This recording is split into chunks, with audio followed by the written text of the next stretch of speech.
شروع اللہ کا نام لے کر جو بڑا مہربان نہایت رحم والا ہے۔ حامیم، یہ کتاب رحمان الرحیم کی طرف سے اتری ہے، ایسی کتاب جس کی آیتیں جدا جدا بیان کی گئی ہیں، یعنی قرآن عربی، ان لوگوں کے لیے جو سمجھ رکھتے ہیں، جو بشارت بھی سناتا ہے اور خوف بھی دلاتا ہے۔ لیکن ان میں سے اکثر نے منہ پھیر لیا اور وہ سنتے ہی نہیں، اور کہنے لگے کہ جس چیز کی طرف تم ہمیں بلاتے ہو اس کی طرف سے ہمارے دل پردوں میں ہیں، اور ہمارے کانوں میں بوجھ یعنی بہرا پن ہے، اور ہمارے اور تمہارے درمیان ایک پردہ ہے، تو تم اپنا کام کرو، ہم اپنا کام کرتے ہیں۔ کہہ دو کہ میں بھی آدمی ہوں جیسے تم، ہاں مجھ پر یہ وحی آتی ہے کہ تمہارا معبود ایک ہی معبود ہے، تو سیدھے اسی کی طرف متوجہ رہو اور اسی سے مغفرت مانگو۔ اور مشرکوں پر افسوس ہے جو زکوٰۃ نہیں دیتے اور وہ آخرت کے بھی منکر ہیں۔ جو لوگ ایمان لائے اور عمل نیک کرتے رہے ان کے لیے ایسا ثواب ہے جو ختم ہی نہ ہو۔ کہو کیا تم اس ذات کا انکار کرتے ہو جس نے زمین کو 2 دن میں پیدا کیا اور بتوں کو اس کا مد مقابل بناتے ہو؟ وہی تو تمام جہانوں کا مالک ہے، اور اسی نے زمین میں اس کے اوپر پہاڑ بنائے اور زمین میں برکت رکھی اور اس میں سامان معیشت مقرر کیا، سب 4 دن میں، اور تمام طلبگاروں کے لیے یکساں۔ پھر وہ آسمان کی طرف متوجہ ہوا جبکہ وہ دھواں تھا، تو اس نے اس سے اور زمین سے فرمایا کہ دونوں آؤ، خواہ خوشی سے خواہ ناخوشی سے۔ انہوں نے کہا کہ ہم خوشی سے آتے ہیں۔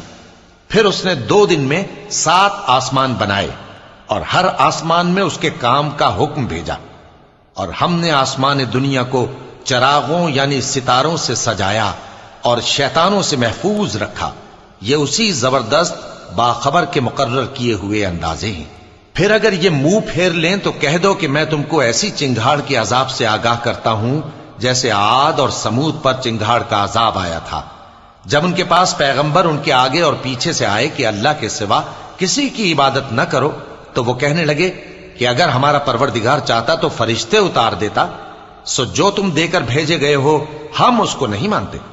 اب جو عاد والے تھے وہ ناحق ملک میں تکبر کرنے لگے اور کہنے لگے کہ ہم سے بڑھ کر قوت میں کون ہے؟ کیا انہوں نے نہیں دیکھا کہ اللہ جس نے ان کو پیدا کیا وہ ان سے قوت میں بہت بڑھ کر ہے، اور وہ ہماری آیتوں سے انکار کرتے رہے۔ تو ہم نے بھی ان پر نحوست کے دنوں میں زور کی آندھی چلائی تاکہ ان کو دنیا کی زندگی میں ذلت کے عذاب کا مزہ چکھا دیں، اور آخرت کا عذاب تو بہت ہی ذلیل کرنے والا ہے، اور اس روز ان کو مدد بھی نہ ملے گی۔ اور جو سمود والے تھے ان کو ہم نے سیدھا رستہ دکھا دیا تھا، مگر انہوں نے ہدایت کے مقابلے میں اندھا رہنا پسند کیا، تو ان کے اعمال کی سزا میں ذلت کے عذاب کی کڑک نے ان کو آ پکڑا۔ اور جو ایمان لائے اور پرہیزگار رہے ان کو ہم نے بچا لیا۔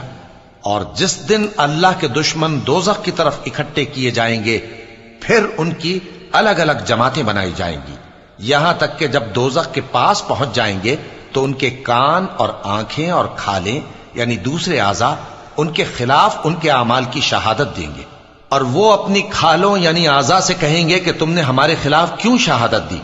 وہ کہیں گی کہ جس اللہ نے سب چیزوں کو نطق بخشا اسی نے ہم کو بھی گویائی دی، اور اسی نے تم کو پہلی بار پیدا کیا تھا اور اسی کی طرف تم لوٹائے جا رہے ہو۔ اور تم اس بات کے خوف سے تو پردہ نہیں کرتے تھے کہ تمہارے کان اور تمہاری آنکھیں اور کھالیں تمہارے خلاف شہادت دیں گی، بلکہ تم یہ خیال کرتے تھے کہ اللہ کو تمہارے بہت سے اعمال کی خبر ہی نہیں، اور اسی خیال نے جو تم اپنے پروردگار کے بارے میں رکھتے تھے تم کو ہلاک کر دیا اور تم خسارہ پانے والوں میں ہو گئے۔ اب اگر یہ صبر کریں گے تو بھی ان کا ٹھکانہ دوزخ ہی ہے، اور اگر توبہ کریں گے تو ان کی توبہ قبول نہیں کی جائے گی۔ اور ہم نے ان کے ایسے ساتھی بنائے جنہوں نے ان کے اگلے اور پچھلے اعمال ان کو عمدہ کر دکھائے تھے، اور جنات اور انسانوں کی جماعتیں جو ان سے پہلے گزر چکی ان پر بھی اللہ کے عذاب کا وعدہ پورا ہو گیا۔ بے شک یہ نقصان اٹھانے والے ہیں۔ اور کافر کہنے لگے کہ اس قرآن کو سنا ہی نہ کرو، اور جب پڑھنے لگے تو شور مچا دیا کرو تاکہ تم غالب رہو۔ سو ہم بھی کافروں کو سخت عذاب کے مزے چکھائیں گے اور ان کے برے اعمال کی جو وہ کرتے تھے سزا دیں گے۔ یہ اللہ کے دشمنوں کا بدلہ ہے یعنی دوزخ، ان کے لیے اسی میں ہمیشہ کا گھر ہے۔ یہ اس کی سزا ہے کہ ہماری آیتوں سے انکار کرتے تھے۔ اور کافر کہیں گے کہ اے ہمارے پروردگار، جنوں اور انسانوں میں سے جن لوگوں نے ہم کو گمراہ کیا تھا ان کو ہمیں دکھا کہ ہم ان کو اپنے پاؤں تلے روند ڈالیں تاکہ وہ سب سے نیچے رہیں۔ جن لوگوں نے کہا کہ ہمارا پروردگار اللہ ہے، پھر وہ اس پر قائم رہے، ان پر فرشتے اتریں گے اور کہیں گے کہ نہ خوف کرو اور نہ غمناک ہو، اور بہشت کی جس کا تم سے وعدہ کیا جاتا ہے خوشی مناؤ۔ ہم دنیا کی زندگی میں بھی تمہارے دوست تھے اور آخرت میں بھی تمہارے رفیق ہیں، اور وہاں جس نعمت کو تمہارا جی چاہے گا تم کو ملے گی، اور جو چیز طلب کرو گے تمہارے لیے موجود ہوگی۔ یہ بخشنے والے مہربان کی طرف سے مہمانی ہے۔ اور اس شخص سے بڑھ کر بات کا اچھا کون ہو سکتا ہے جو اللہ کی طرف بلائے اور عمل نیک کرے اور کہے کہ میں مسلمان ہوں۔ اور بھلائی اور برائی برابر نہیں ہو سکتی، تو سخت کلامی کا ایسے طریق سے جواب دو جو بہت اچھا ہو۔ ایسا کرنے سے تم دیکھو گے کہ جس میں اور تم میں دشمنی تھی وہ تمہارا گرم جوش دوست ہے، اور یہ بات انہی لوگوں کو حاصل ہوتی ہے جو برداشت کرنے والے ہیں، اور انہی کو نصیب ہوتی ہے جو بڑے صاحب نصیب ہیں۔ اور اگر تمہیں شیطان کی جانب سے کوئی وسوسہ پیدا ہو تو اللہ کی پناہ مانگ لیا کرو، بے شک وہ سنتا ہے، جانتا ہے۔ اور رات اور دن اور سورج اور چاند اس کی نشانیوں میں سے ہیں۔ تم لوگ نہ تو سورج کو سجدہ کرو اور نہ چاند کو، بلکہ اللہ ہی کو سجدہ کرو جس نے ان چیزوں کو پیدا کیا ہے، اگر تم کو اس کی عبادت منظور ہے۔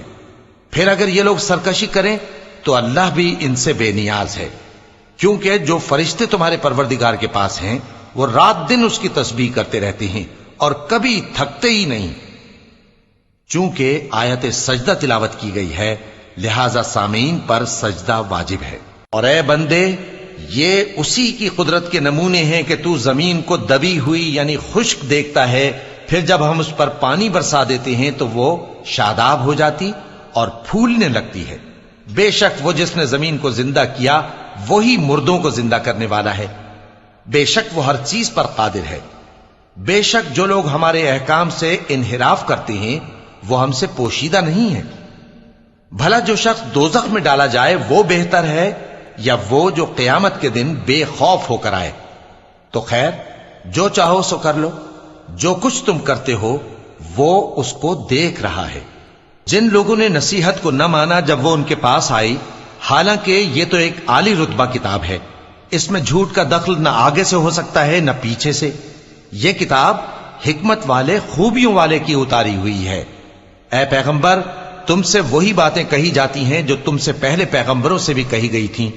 بے شک تمہارا پروردگار بخش دینے والا بھی ہے اور عذاب علیم دینے والا بھی۔ اور اگر ہم اس قرآن کو غیر عربی زبان میں نازل کرتے تو یہ لوگ کہتے کہ اس کی آیتیں ہماری زبان میں کیوں کھول کر بیان نہیں کی گئیں؟ کیا خوب کہ قرآن تو عجمی اور مخاطب عربی۔ کہہ دو کہ جو ایمان لاتے ہیں ان کے لیے یہ ہدایت اور شفا ہے، اور جو ایمان نہیں لاتے ان کے کانوں میں گرانی یعنی بہراپن ہے، اور یہ ان کے اندھے پن کا باعث ہے۔ ان کو گویا دور کی جگہ سے آواز دی جاتی ہے۔ اور ہم نے موسیٰ کو کتاب دی، پھر اس میں اختلاف کیا گیا، اور اگر تمہارے پروردگار کی طرف سے ایک بات پہلے نہ ٹھہر چکی ہوتی تو ان میں فیصلہ کر دیا جاتا۔ اور یہ اس قرآن کی طرف سے بڑے بھاری شک میں پڑے ہیں۔ جو نیک کام کرے گا تو اپنے لیے، اور جو برے کام کرے گا تو ان کا ضرر اسی کو ہوگا، اور تمہارا پروردگار بندوں پر ظلم کرنے والا نہیں۔ قیامت کے علم کا حوالہ اسی کی طرف دیا جاتا ہے، یعنی قیامت کا علم اسی کو ہے۔ اور نہ تو پھل غلافوں سے نکلتے ہیں اور نہ کوئی مادہ حاملہ ہوتی ہے اور نہ جنتی ہے مگر اس کے علم سے۔ اور جس دن وہ ان کو پکارے گا اور کہے گا کہ میرے شریک کہاں ہیں، تو وہ کہیں گے کہ ہم تجھ سے عرض کرتے ہیں کہ ہم میں سے کسی کو ان کی خبر ہی نہیں، اور جن کو پہلے وہ اللہ کے سوا پکارا کرتے تھے سب ان سے گم ہو جائیں گے، اور وہ یقین کر لیں گے کہ ان کے لیے کوئی راہ فرار نہیں۔ انسان بھلائی کی دعائیں کرتا کرتا تو تھکتا نہیں، اور اگر اس کو تکلیف پہنچ جاتی ہے تو نا امید ہو جاتا ہے، آس توڑ بیٹھتا ہے۔ اور اگر تکلیف پہنچنے کے بعد ہم اس کو اپنی رحمت کا مزہ چکھاتے ہیں تو کہتا ہے کہ یہ تو میرا حق تھا، اور میں نہیں خیال کرتا کہ قیامت برپا ہو۔ اور اگر قیامت سچ مچ ہو بھی اور میں اپنے پروردگار کی طرف لوٹایا بھی جاؤں تو میرے لیے اس کے ہاں بھی خوشحالی ہوگی۔ پس کافر جو کچھ کیا کرتے ہیں وہ ہم ضرور ان کو جتائیں گے اور ان کو سخت عذاب کا مزہ چکھائیں گے۔ اور جب ہم انسان کو نعمتوں سے نوازتے ہیں تو وہ منہ موڑ لیتا ہے اور پہلو پھیر کر چل دیتا ہے، اور جب اس کو تکلیف پہنچتی ہے تو لمبی چوڑی دعائیں کرنے لگتا ہے۔ کہو کہ بھلا دیکھو تو اگر یہ قرآن اللہ کی طرف سے ہو پھر بھی تم اس سے انکار کرو تو اس سے بڑھ کر کون گمراہ ہے جو حق کی مخالفت میں دور نکل گیا ہو۔ ہم ان قریب ان کو اطراف عالم میں بھی اور خود ان کی ذات میں بھی اپنی نشانیاں دکھائیں گے، یہاں تک کہ ان پر ظاہر ہو جائے گا کہ قرآن حق ہے۔ کیا تم کو یہ کافی نہیں کہ تمہارا پروردگار ہر چیز سے خبردار ہے؟ دیکھو یہ اپنے پروردگار کے روبرو حاضر ہونے سے شک میں ہیں۔ سن رکھو کہ وہ ہر چیز کا احاطہ کیے ہوئے ہے۔